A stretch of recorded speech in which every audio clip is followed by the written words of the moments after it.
Hello students, welcome to our channel Kiran Singh maths पाठशाला। I am your maths teacher Kiran Singh. बच्चों, आज से हम लोग chapter 9 linear equations in one variable class 8 के मैथ्स को स्टार्ट करने वाले हैं। सबसे पहले हम लोग इसके लिए इंट्रोडक्शन पार्ट पढ़ेंगे, फिर वर्कशीट के क्वेश्चंस को भी सॉल्व करेंगे। बच्चों, सबसे पहले आप देखिए हमारे पास क्या है, linear equation.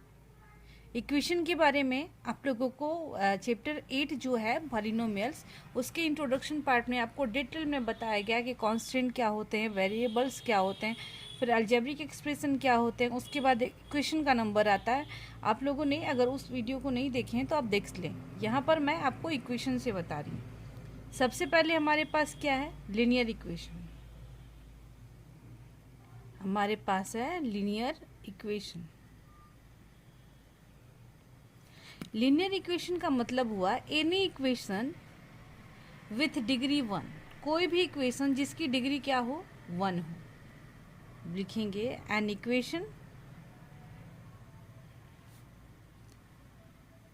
In which highest power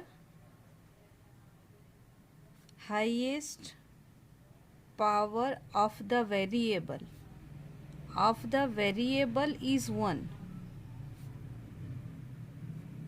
is called linear equation.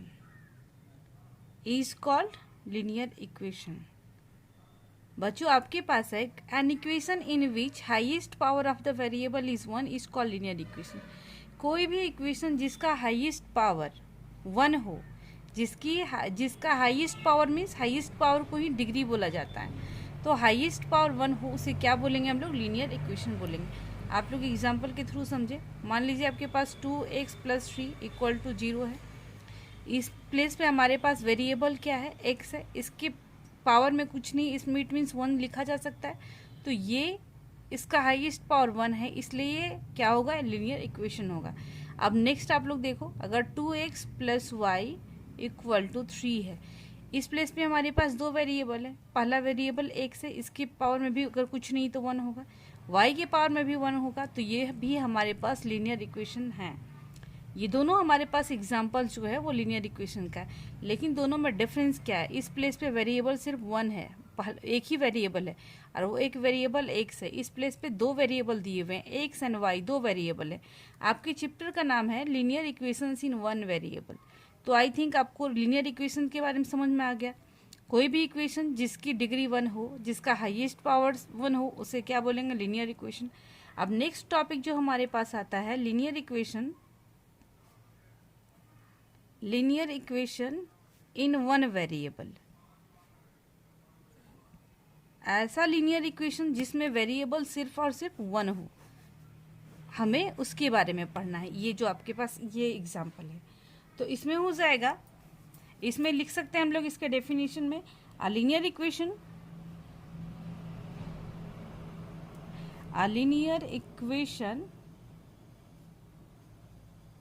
in one variable. A linear equation in one variable is an equation in which the highest power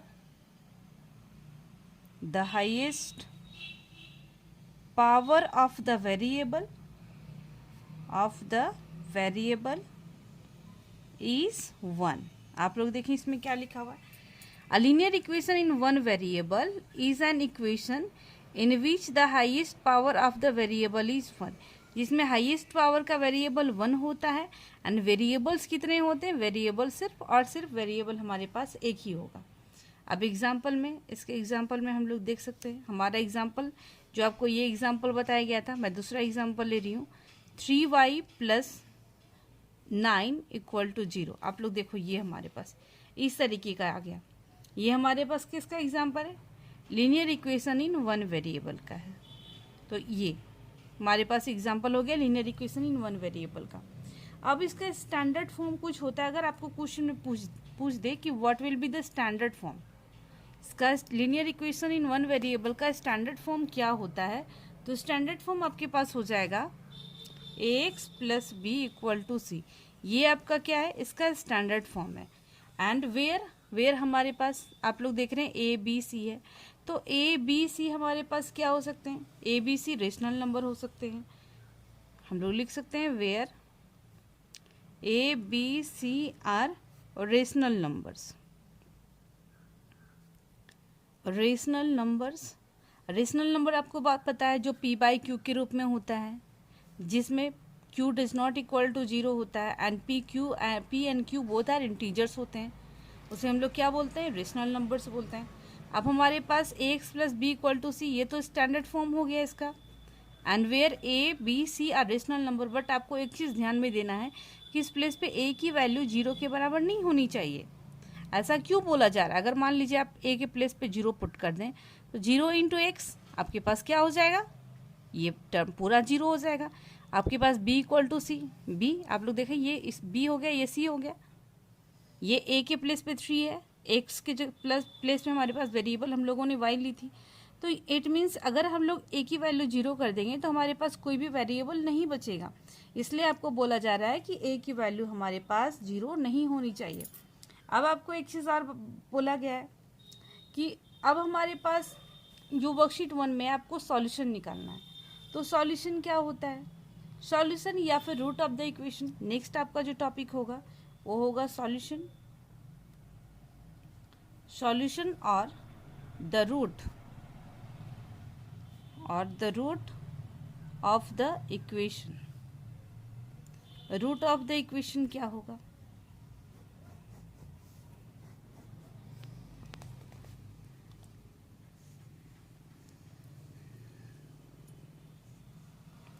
और रूट ऑफ द इक्वेशन आपके पास हो जाएगा the value of the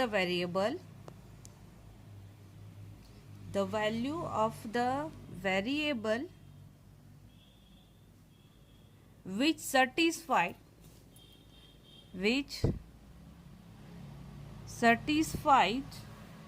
the given equation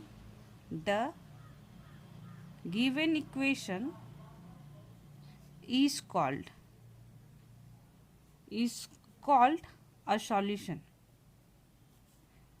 a solution, or the root of the equation. आप लोग देखें क्या बोल रहा है इसमें, the value of the variable, यानी वेरिएबल की वो वैल्यू जिसे पुट करने के बाद वो इक्वेशन को सेटिस्फाई कर दे, तब हमारे पास वो क्या हो जाएगा, उसे हम लोग बोलेंगे सॉल्यूशन बोलेंगे या फिर रूट ऑफ द इक्वेशन बोलेंगे। दोनों में से हम लोग कुछ भी बोल सकते हैं, दोनों का एक ही मतलब होगा। अगर मान लीजिए इसका एग्जाम्पल हम लोग लेते हैं, मान लेते हैं हमारे पास 3y प्लस 9 इक्वल टू 0 है ना, तो 3y इक्वल टू आप लोग देखें प्लस 9 है, राइट साइड जाएगा तो माइनस 9 हो जाएगा। ये मल्टीप्लाई में है 3, तो इधर जाकर के डिवाइड में हो जाएगा। 3 1 जा 3, 3 3 जा 9, इट मीन्स y की वैल्यू कितनी आई, -3। तो y की वैल्यू -3 आ गई, ये हमारा क्या हो गया, ये सॉल्यूशन हो गया। अब ये बोल रहा है कि इसको इक्वेशन में पुट करने के बाद सेटिस्फाइड होना चाहिए। सेटिस्फाइड मीन्स LHS RHS दोनों इक्वल होना चाहिए। आप लोग देखें LHS में मैं वैल्यू पुट कर रही हूँ इसको, 3y प्लस 9 ये LHS है, तो 3y के प्लेस पे -3 आप लोग देखें -3 था तो -3 पुट किया गया, 3 3 जा 9, -9 प्लस 9 आप लोग देखें 0 आ गया। आपके पास RHS में भी आप लोग देख रहे हैं क्या है, 0 है।